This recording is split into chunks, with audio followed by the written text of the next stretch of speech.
السلام علیکم ناظرین، آج ہم آپ کو اس ویڈیو میں بتائیں گے حضرت عمر رضی اللہ عنہ کے اسلام لانے کا واقعہ۔ تو چلیے ویڈیو کو شروع کرتے ہیں۔ بسم اللہ الرحمن الرحیم۔ حضرت عمر رضی اللہ عنہ ایک روز مکہ کی ایک گلی سے گزر رہے تھے کہ ان کی ملاقات ایک قریشی شخص سے ہوئی۔ ان کا نام نعیم بن عبداللہ تھا۔ یہ اس وقت تک اپنی قوم کے خوف سے اپنے اسلام کو چھپائے ہوئے تھے۔ حضرت عمر رضی اللہ عنہ کے ہاتھ میں تلوار تھی۔ یہ پریشان ہو گئے۔ ان سے پوچھا کہ کیا ارادے ہے؟ وہ بولے، محمد کو قتل کرنے جا رہا ہوں۔ نعوذ باللہ۔ یہ سن کر حضرت نعیم رضی اللہ عنہ نے کہا، پہلے اپنے گھر کی خبر لو۔ تمہاری بہن اور بہن بھائی مسلمان ہو چکے ہیں۔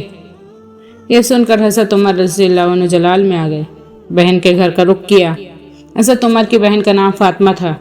ان کے شوہر حضرت سعید بن زید رضی اللہ عنہ تھے۔ یہ عشرہ مبشرہ میں شامل ہے۔ حضرت عمر رضی اللہ عنہ کے چچا زاد بھائی بھی تھے۔ ادھر خود حضرت سعید کی بہن حضرت عاتکہ رضی اللہ عنہا حضرت عمر کی بیوی تھی۔ بہن کے دروازے پر پہنچ کر انہوں نے دستک دی۔ اندر سے پوچھا گیا کون ہے؟ انہوں نے اپنا نام بتایا تو اندر خاموشی چھا گئی۔ اندر اس وقت حضرت خباب بن ارت رضی اللہ عنہ انہیں قرآن پڑھا رہے تھے۔ انہوں نے فوراً قرآن کے اوراق چھپا دیے۔ حضرت فاطمہ نے اٹھ کر دروازہ کھولا۔ حضرت عمر رضی اللہ عنہ بولے، اے اپنی جان کے دشمن، میں نے سنا ہے کہ تو بے دین ہو گئی ہے۔ ساتھ ہی انہوں نے انہیں مارا۔ ان کے جسم سے خون بہنے لگا۔ خون کو دیکھ کر بولی، عمر تم کچھ بھی کر لو، میں مسلمان ہو چکی ہوں۔ اب حضرت عمر نے پوچھا، یہ کون سی کتاب تم پڑھ رہے تھے؟ مجھے دکھاؤ۔ حضرت فاطمہ بولی، یہ کتاب تمہارے ہاتھ میں ہرگز نہیں دی جا سکتی، اس لیے کہ تم ناپاک ہو۔ پہلے غسل کر لو، پھر دی جا سکتی ہے۔ آخر انہوں نے غسل کیا، پھر قرآن مجید کے اوراق دیکھے۔ جیسے ہی ان کی نظر بسم اللہ الرحمن الرحیم پر پڑھی، ان پر ہیبت طاری ہو گئی۔ آگے سورہ طٰہٰ تھی۔ اس کی ابتدائی آیت پڑھ کر ان کی حالت غیر ہو گئی۔ بولے، مجھے رسول اللہ صلی اللہ علیہ وسلم کے پاس لے چلو۔ حضرت خباب بن ارت اور حضرت سعید بن زید رضی اللہ عنہما ادھر ادھر چھپے ہوئے تھے۔ ان کے الفاظ سن کر سامنے آ گئے اور بولے، اے عمر تمہیں بشارت ہو، اللہ کے رسول صلی اللہ علیہ وسلم نے دعا مانگی تھی کہ اللہ دو آدمیوں میں سے ایک کے ذریعے اسلام کو عزت عطا فرما، یا تو عمرو بن ہشام کے ذریعے یا پھر عمر بن خطاب کے ذریعے۔ آپ صلی اللہ علیہ وسلم نے یہ دعا بدھ کے روز مانگی تھی اور جمعرات کے روز یہ واقعہ پیش آیا۔ حضرت خباب بن ارت اور حضرت سعید بن زید رضی اللہ عنہما انہیں دار ارقم لے گئے۔ دروازے پر دستک دی۔ اندر سے پوچھا گیا کون ہے؟ انہوں نے کہا، عمر بن خطاب۔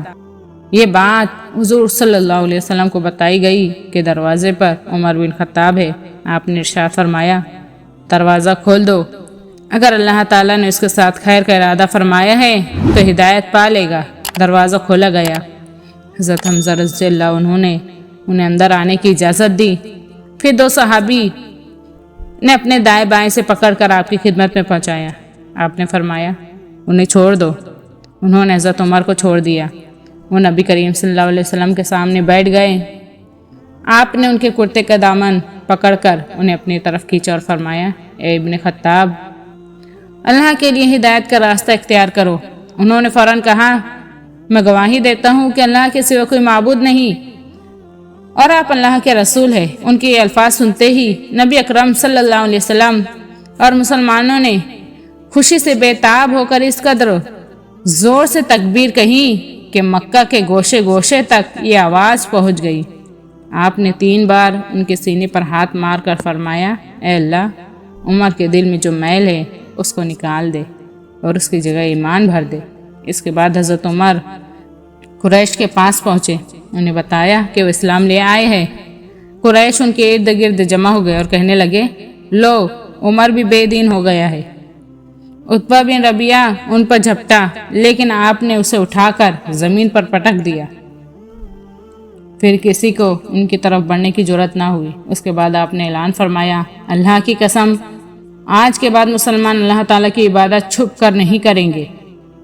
اس پر نبی اکرم صلی اللہ علیہ وسلم مسلمانوں کے ساتھ دار ارقم سے نکلے۔ حضرت عمر تلوار ہاتھ میں لیے آگے آگے چل رہے تھے اور وہ کہتے جا رہے تھے لا الہ الا اللہ محمد الرسول اللہ صلی اللہ علیہ وسلم، یہاں تک کہ سب حرم میں داخل ہو گئے۔ حضرت عمر رضی اللہ عنہ نے قریش سے فرمایا تم میں سے جس نے بھی اپنی جگہ سے حرکت کی میری تلوار اس کا فیصلہ کریں گی۔ اس کے بعد رسول اللہ صلی اللہ علیہ وسلم اور تمام مسلمانوں نے کعبہ کا طواف شروع کیا۔ حضرت عمر رضی اللہ عنہ آگے آگے رہے۔ مسلمانوں نے کعبہ کے گرد نماز ادا کی، سب نے بلند آواز سے قرآن کی تلاوت بھی کی، جبکہ اس سے پہلے کھلم کھلا عبادت نہیں کی جا سکتی تھی، لیکن حضرت عمر کے اسلام لانے کے بعد کھلم کھلا اللہ تعالیٰ کی عبادت کی جانے لگی۔ سبحان اللہ۔ امید ہے کہ آپ لوگوں کو ویڈیو پسند آئی، تو ویڈیو کو لائک، شیئر اور سبسکرائب کریں۔ تو ملتے ہیں اگلی ویڈیو میں، جب تک کے لیے اللہ حافظ۔